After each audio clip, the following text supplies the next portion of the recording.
Our scripture reading is going to be from Romans chapter 8, verses 18 through 25. And I want us to keep this passage in mind throughout the upcoming weeks. Okay, so read this passage more than once as we go through this series together. For I consider that the sufferings of this present time are not worth comparing with the glory that is to be revealed to us. For the creation waits with eager longing for the revealing of the sons of God.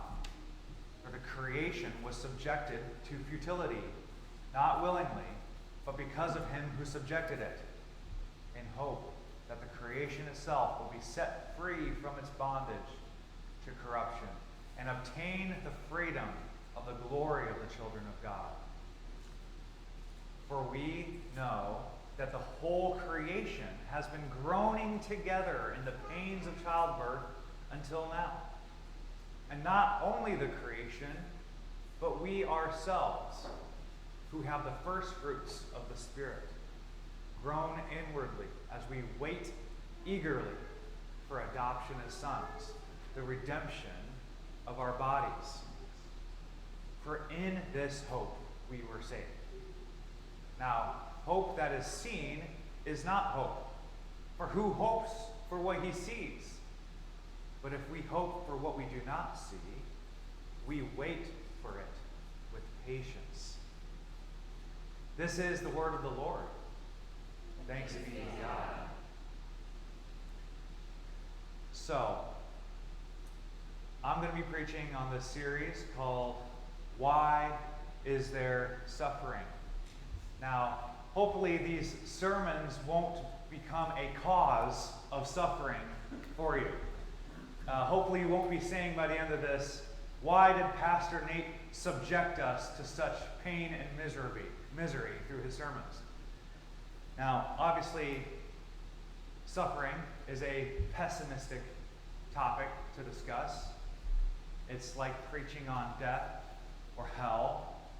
Nobody likes to suffer, yet suffering is everywhere. It's universally experienced by all of us, and not us only, but the whole world. And not just the creatures, but creation itself. And so we have to address it head on, because this is like the thing that we're facing day in and day out. Why does God allow suffering? Now, I won't be able to get through everything in this one sermon, so you'll have to exercise some patience as I might not answer all of your questions today.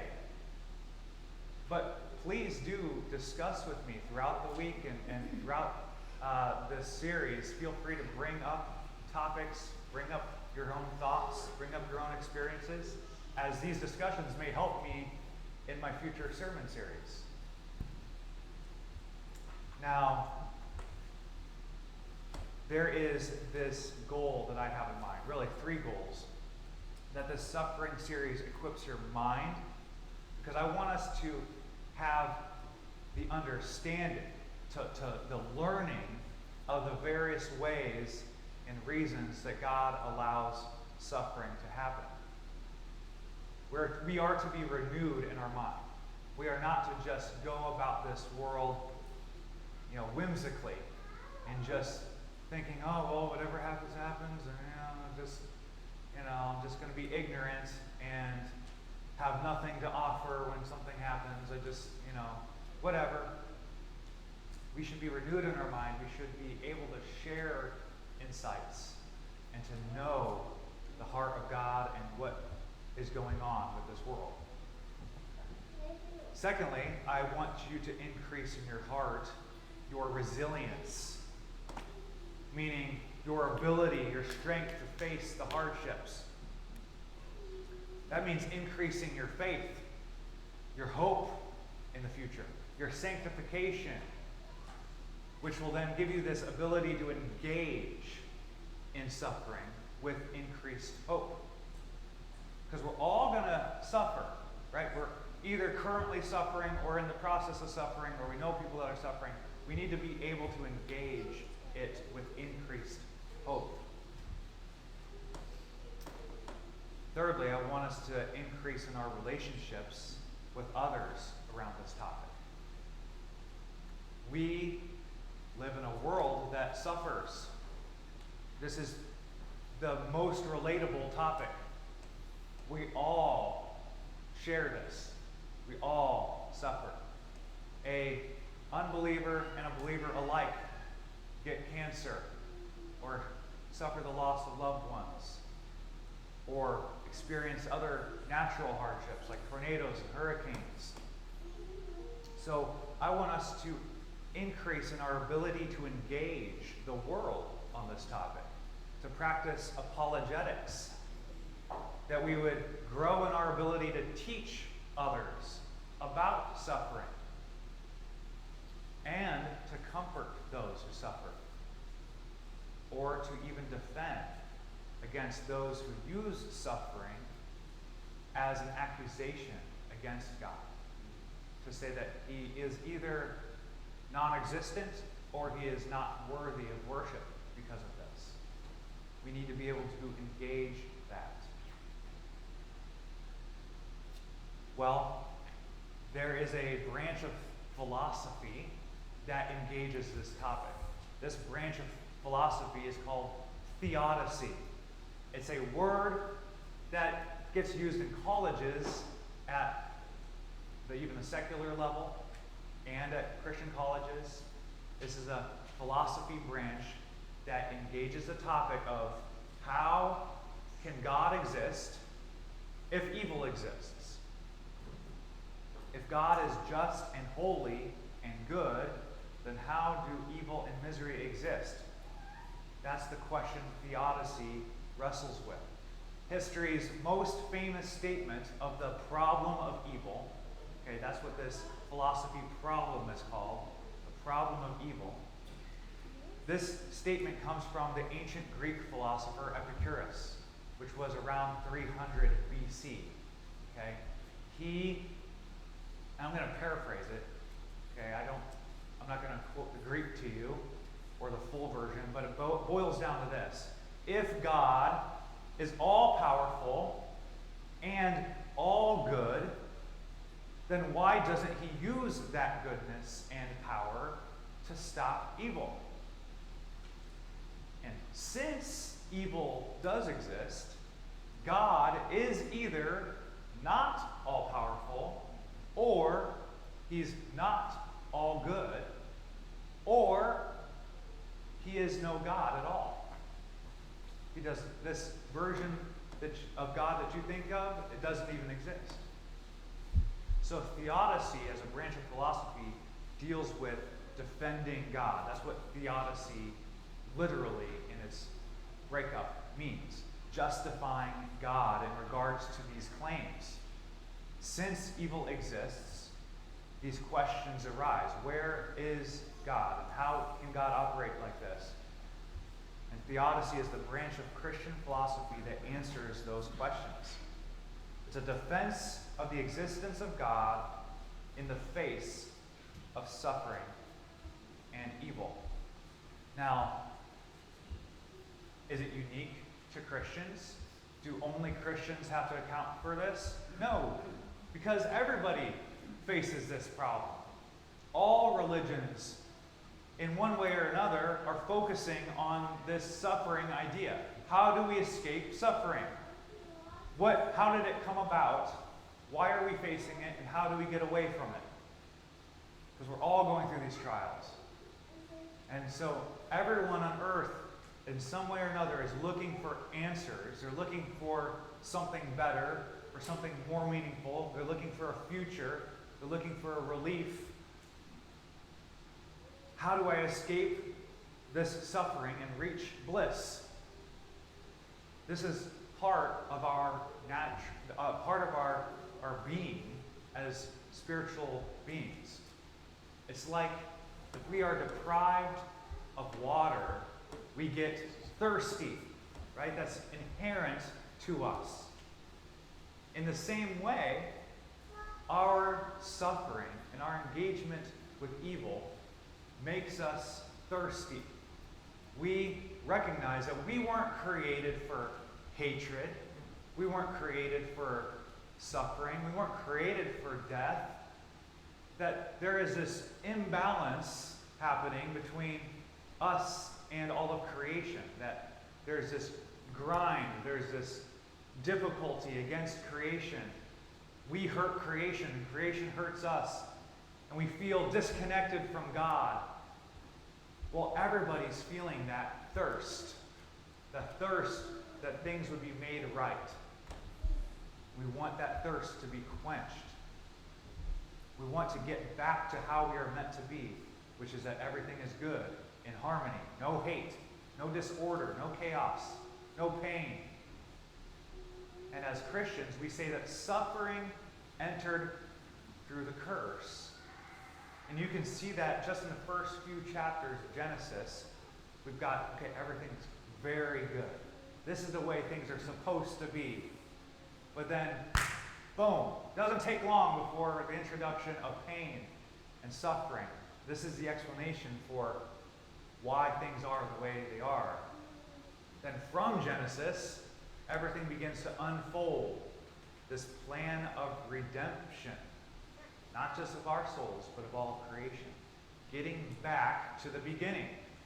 We end up in Revelation where we have the tree of life access again. And there's no more tears.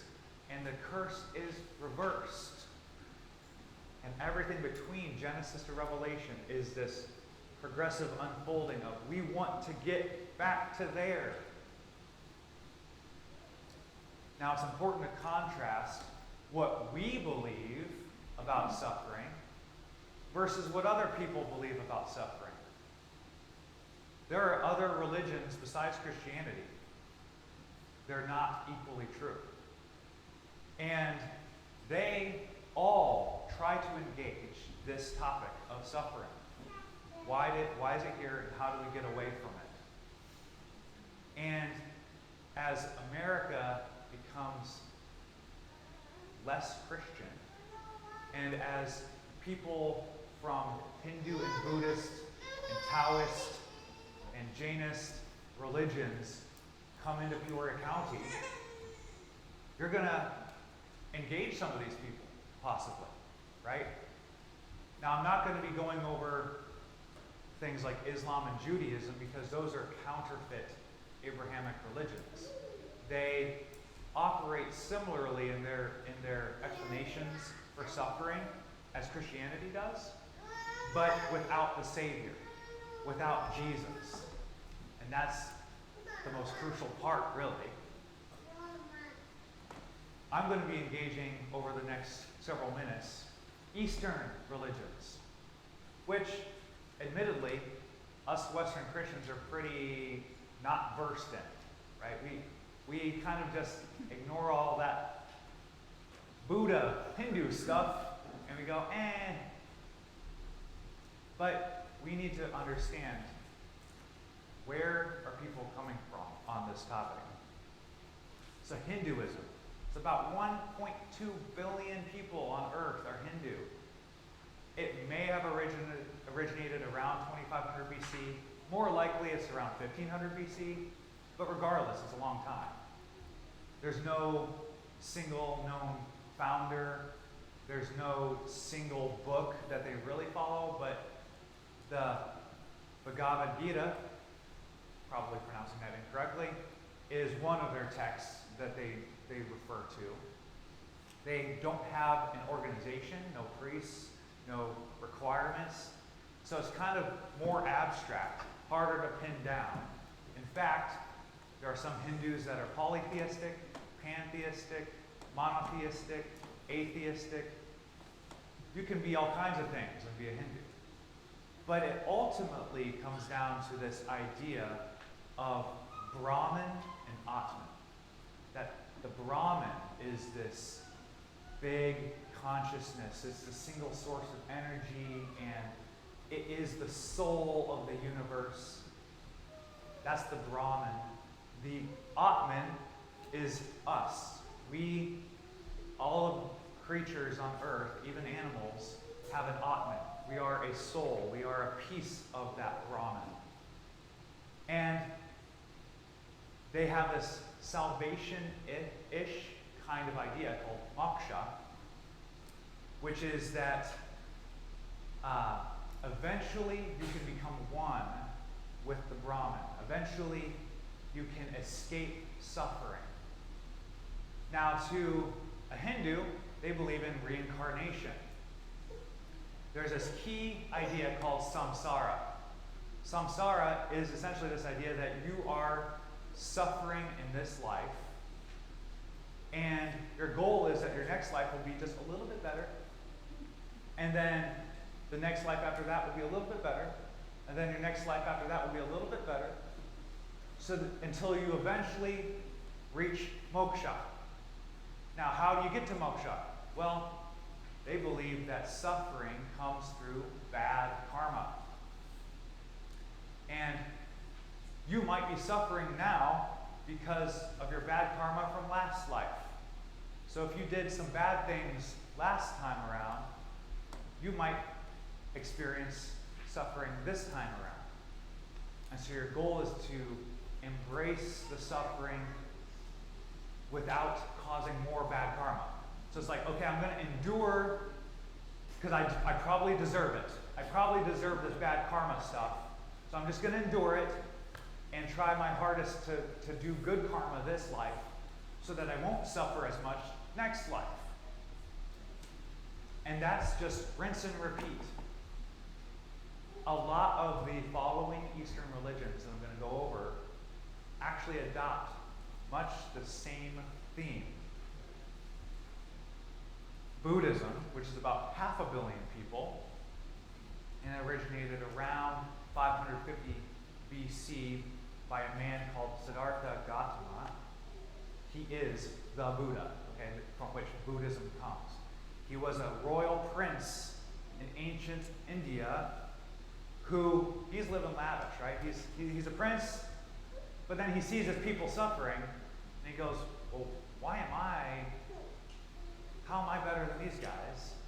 And he rejects his royalty, and he goes to live in a state of suffering with the people. And he tries to seek understanding and meditate. Where does this suffering come from? Why was I born into a life of privilege, but these people weren't? And his meditation and his own thoughts produces these parables and proverbs that he comes up with. Okay? They're called noble truths. And Buddhism has this idea of we need to escape ignorance and enter nirvana. Nirvana is enlightenment. I'm awake. I am no longer ignorant. I have attained full knowledge of how the universe works. I can be one with the consciousness of the universe. And all suffering is related to somehow less enlightenment. You're somehow ignorant. And in your ignorance, you have built up some bad karma, and that's how suffering happens. There's these 4 noble truths in Buddhism. Dukkha, that life is suffering, experiences pain, sickness, and death. Samudaya, that the cause of suffering is craving and attachment. So, you just have to detach yourself from craving, and you will then enter more bliss. All of my suffering is really just coming down to I'm just wanting all these temporary things. And if I can just get rid of those things, if I can just say that I'm happy just existing, then I cannot suffer. Well, they have this MAGA, not to be confused with MAGA, Make America Great Again, but MAGA, the path to end suffering, is following this path, this 8 eightfold path. Believe it or not, back in the 500s BC, you had self-help guides. 8 easy steps to live your best life now. Just follow these 4 noble truths and these 8 steps, noble steps, and you will walk your way into bliss.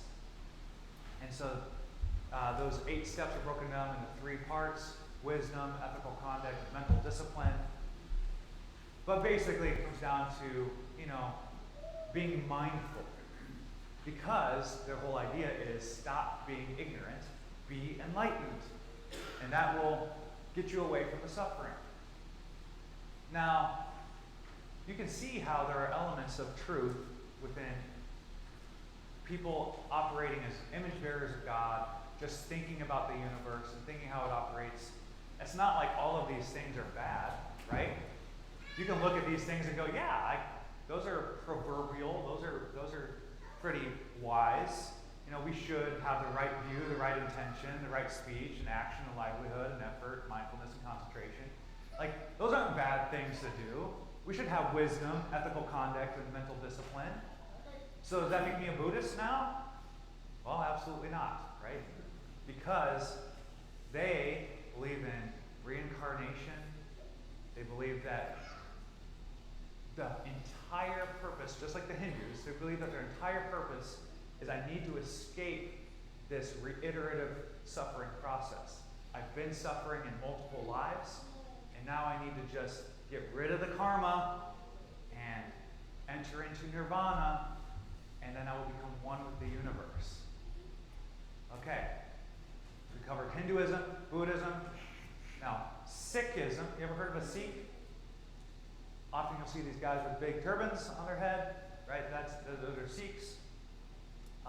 This one's much more recent, and it's very similar to the other religions in that, you have these principles of we got to escape from these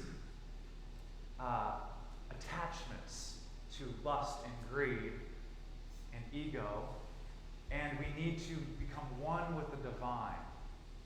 Now, the thing that makes this unique is that they are monotheists. They believe in Waheguru, and they do also believe that suffering can be a test of faith and courage. However, they also believe in this karma idea. They also believe in reincarnation, that you just get to live it over and over and over again until you finally get it right. And your current life now is just one more attempt at getting better for next round. And the ultimate goal with these religions and with this one is to break free from the cycle of reincarnation and to merge with the divine. All right, so we've got Hinduism, Buddhism, Sikhism. Now we've got Taoism or Taoism, and either spelling is correct. This is more further east, more Chinese. You've heard of the yin and the yang, of course, right? Everybody has. There's this balance. They see good and evil, joy and suffering. This is all just part of the flow of the universe. And but much of the suffering is caused by human action, willfully, that are not in harmony with the Tao, the universe. So there's this overarching energy, universe, entity, and you suffer because you're going against the flow of that energy. So you may have seen some karate movements and kung fu where they're just flowing, right? It's all about the flow. They're just going with the flow of the universe. This is called wu-wei. Okay, that's the key concept to Taoism, that you practice wu-wei, which means I must become effortless. I must become detached from myself. my own intentions, my own desires. If I can detach from that, I will become one with the universe. Now, sounds like a bunch of baloney to me, but let's keep going into Taoism. They believe that living a virtuous life. Oh, do you see that word, karma? Wow, it sounds like a theme, doesn't it? And that this karma affects your form and circumstances of future rebirths. And the ultimate goal is to transcend the cycle of rebirth and achieve immortality or merge with the Tao. Okay, sounds similar, doesn't it? Sounds like all these Middle Eastern or Far Eastern religions are having a similar theme of karma affects your rebirth status, and my goal is to stop rebirthing into suffering. I want to get away from the suffering and eventually merge with the ultimate. Jainism. Okay, there's about 12 million of these folks. It originated in around 500 BC, but its main holy book wasn't compiled until about 400 AD. They believe in these people who have attained and transcended, that they finally conquered this cycle of rebirth, and they call them Tirthankaras. Okay, and these Tirthankaras are basically their guides into how you can also achieve this moksha. So moksha, again, the same word from Hinduism. It's like a salvation, but it's essentially escaping samsara, which is that cycle of endless rebirth. Now, the main thing that I saw as being different between Jainism and Hinduism is that they actually believe that there are karma particles that weigh you down, that the soul is trapped in samsara by karmic particles attracted by actions, that evil actions attract heavy karma, which weighs the soul down into lower states of existence. And so your actions are kind of like a magnet to these particles. And so if you can just avoid the bad actions, avoid violence, you will not attract these karma particles, which will then cause you suffering in your next life. And so that their main emphasis is self-control, self-discipline. And we can cleanse our souls of karma, like you're taking a karma blood thinner. Like, I'm going to remove the karma plaque out of my soul, and I'm going to not be so weighed down by this karma. Now, another key word within Jainism is equanimity, meaning this is how they embrace the suffering. How do you engage suffering? Well, they are to engage it with mental calmness, stability, and inner peace. Right? Now, this equanimity is practiced through meditation, and they want to detach themselves in order to attach themselves to this ultimate reality. So maybe you've heard of Jainism, maybe you haven't, but 12 million people's a lot of people that believe in this. And it's very similar to Hinduism and these other Eastern religions. And interestingly, a lot of these Eastern religions share even some of the same deities and some of the same words and terminologies and concepts, almost like their theology overlaps a bit. Some of that's related to geography, that they shared, their culture shared these ideas with each other. But also, it's rooted in just abstract mysticism, that you can meditate your way out of suffering. If I can just not care about what I eat, then it won't be suffering to me if I don't eat it all, right? If I can just see my body as a impermanent thing, and I can just detach myself from anything that's permanent, then I won't care if I suffer.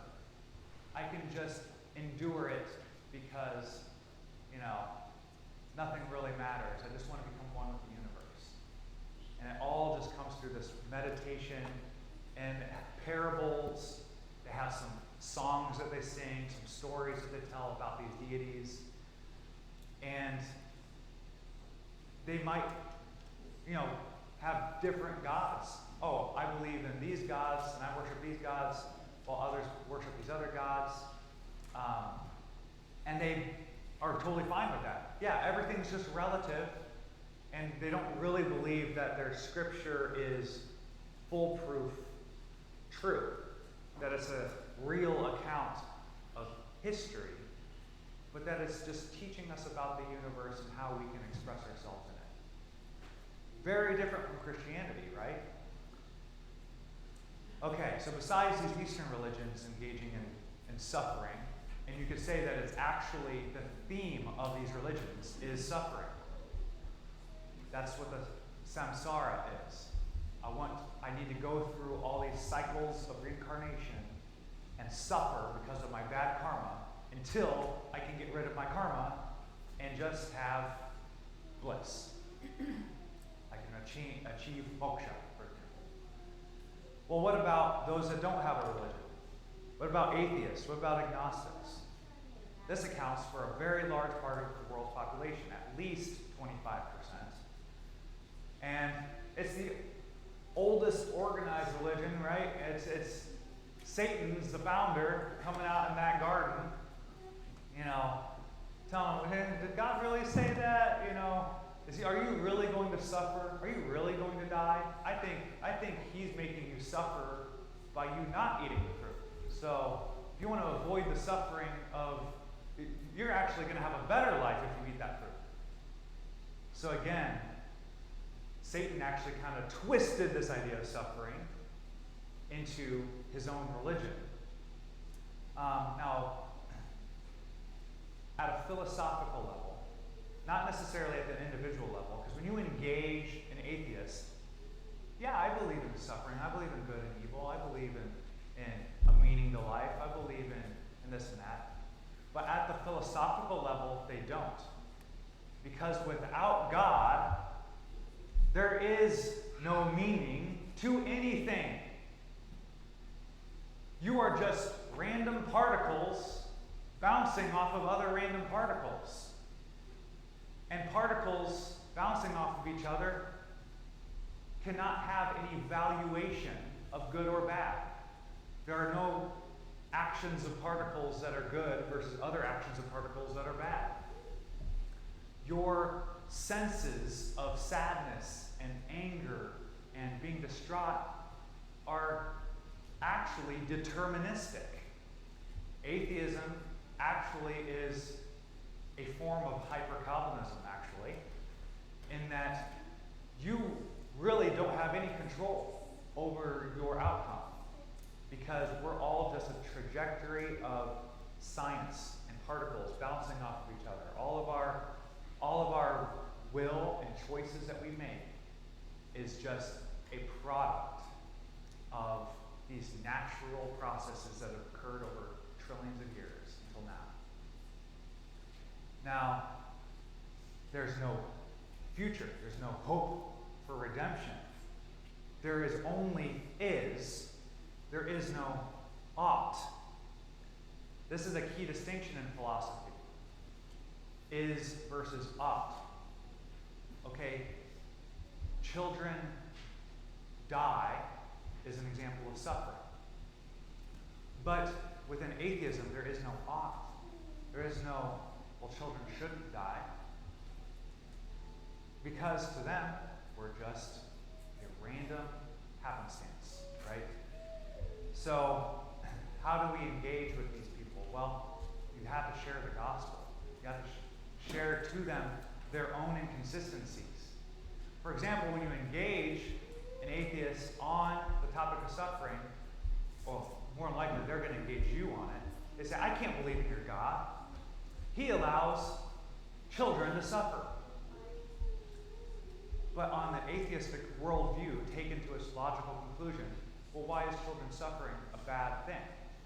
The very fact that you have even brought this up as an example of why something is bad means that you hold to a value system. It means that you are saying something's better than another thing, which is only possible if good and evil exist, which cannot exist in atheism. So why even bring up an example of children dying? Why not bring up an example of corn growing? Because it's no different. So, yeah, those discussions can be interesting, right? Because some atheists haven't thought that far and they go, what? What do you mean? And you have to show them the folly of their own worldview, that without God, who cares about murder? Who cares about feeding the poor? Who cares about any of this? Christians, at least, have a struggle to struggle with on this topic. We actually can say, well, we know that good and evil do exist. We know that we weren't created for suffering. We can all sense that thirst that I mentioned before. We all know that something's off. And that is that spiritual innateness within all of us. It's that image-bearing qualities that we have.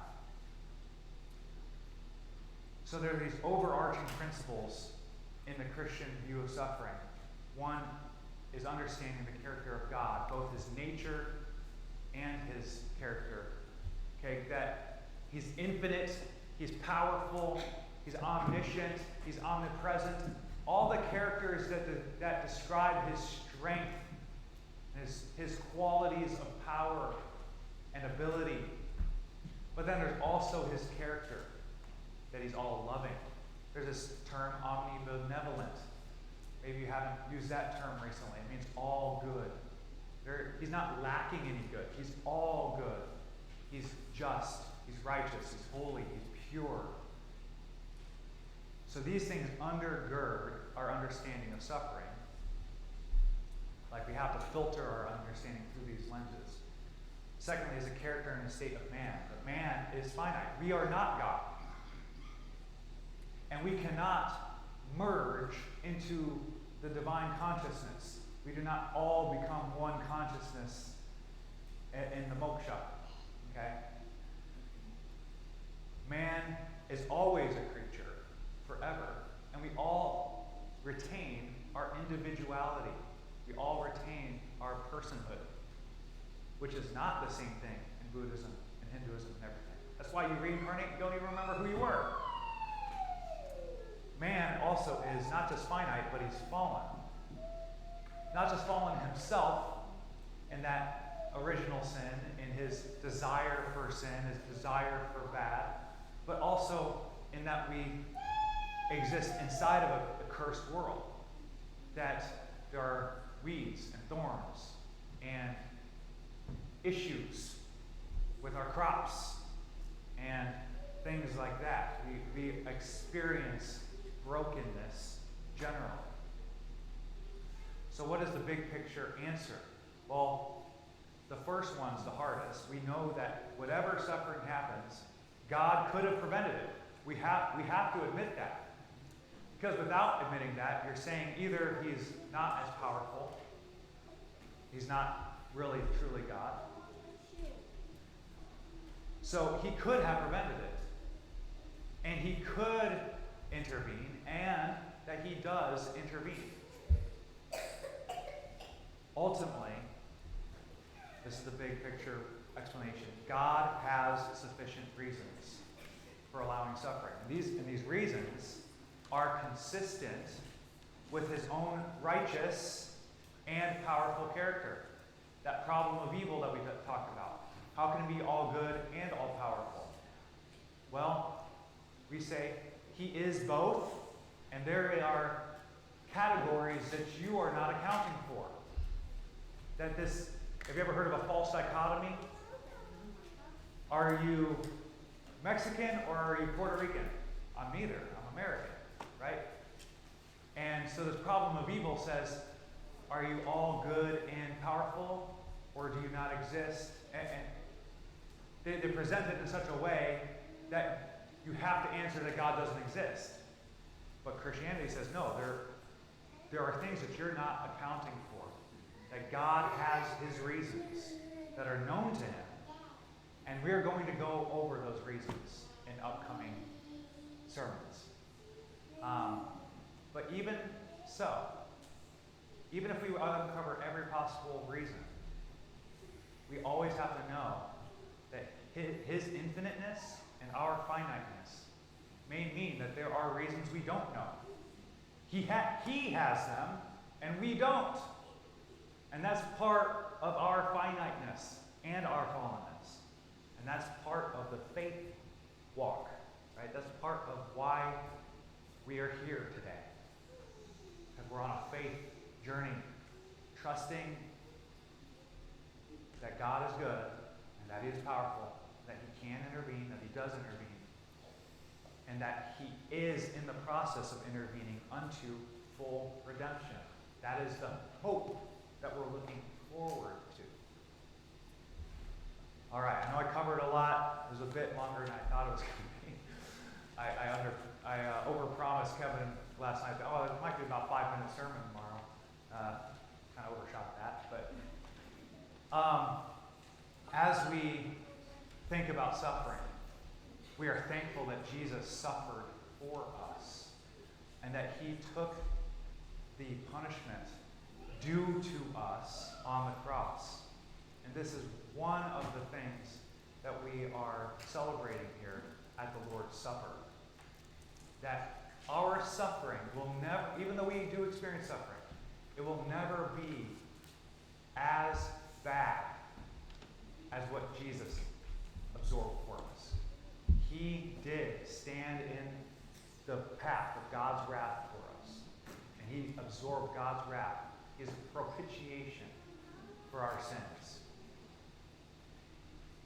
So as we confess today in communion, we're going to go back to that call of worship statement. As we come together to the Lord's table, we confess this together. That God is our refuge and strength, a very present help in trouble.